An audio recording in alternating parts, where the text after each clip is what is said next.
I didn't honestly even know that there were so many women in infrastructure in Vancouver, and it was just a breath of fresh air to see everyone, and I was so impressed by everyone that I met.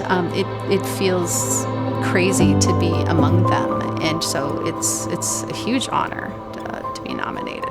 My most memorable moments through my entire career have been the accomplishments with teams and working together towards a North Star. We are living in interesting times now, and that whole process, that entire process has sped up, and change is happening faster than we could have ever imagined or predicted.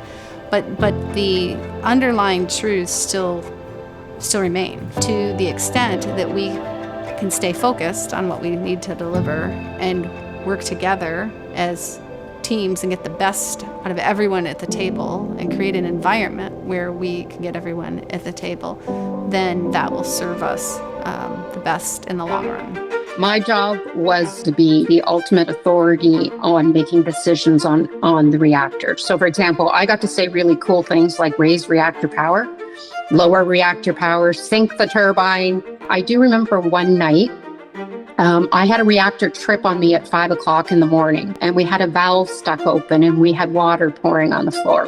But I got to tell you, when I first walked out there was a little bit of fear, right? Because you're standing in front of a nuclear reactor that is not doing what you expect it to do.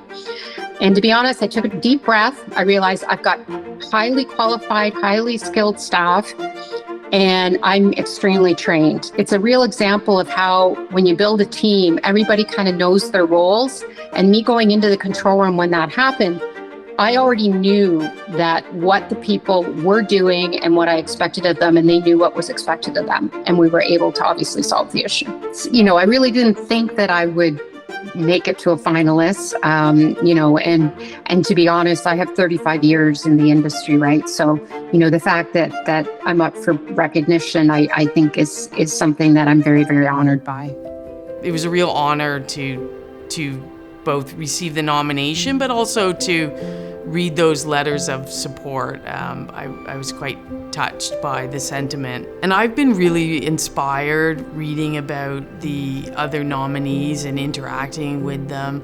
I think one of the great things about the WIN Awards is it culminates in the awards ceremony, but there's a lot of events leading up to it. And we've had a lot of ability to interact with each other, the nominees, and learned a lot from others who have been nominated and people involved with WIN at these sessions. So I personally have not seen an award process like this before, and I think it's fantastic. The ability to interact with each other and learn from each other has really been rewarding. I often say that, you know, when I think about reconciliation and what sector I would, you know, start to work in, construction wasn't the first one that came to my mind.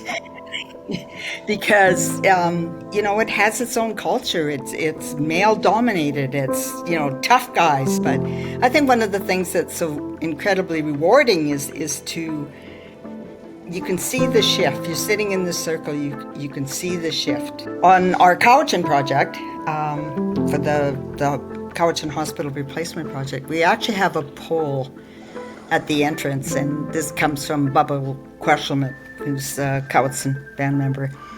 And actually on the pole, there's a hook at the very top of the pole, and what the plaque says, you know, in summary, is that you're coming onto a place that is going to be a place of healing.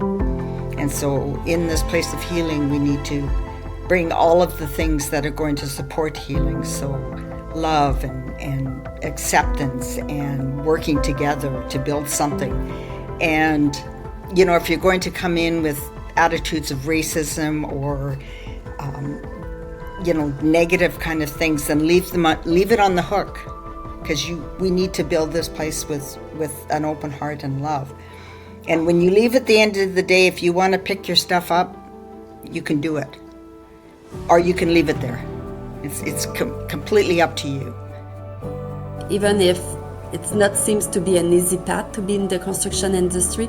There is still place for women, and what we bring in the industry, it's making a difference, and it's one of the reasons for which the industry evolve in the right direction. So there is still a lot to do, and it's the reason for which that we need to take a better position in the industry.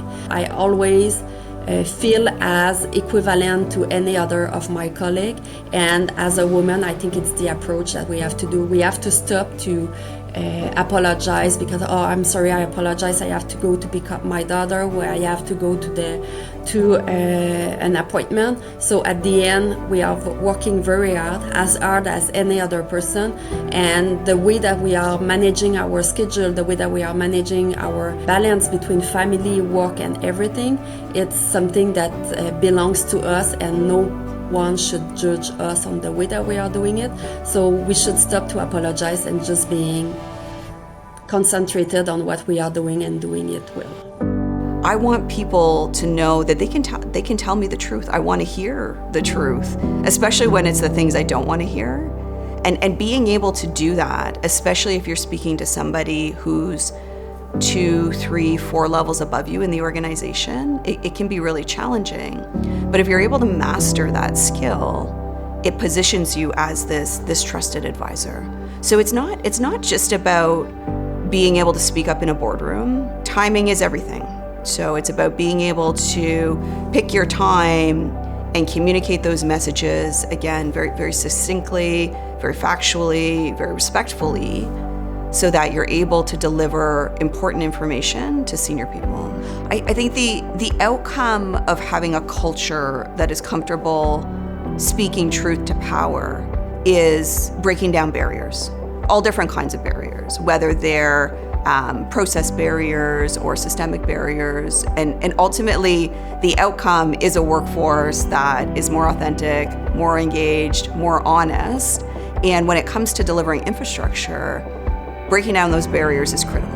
The work that we do is hard enough as it is. And so I think having that workforce that feels empowered just enables us to get all the hard work done quicker.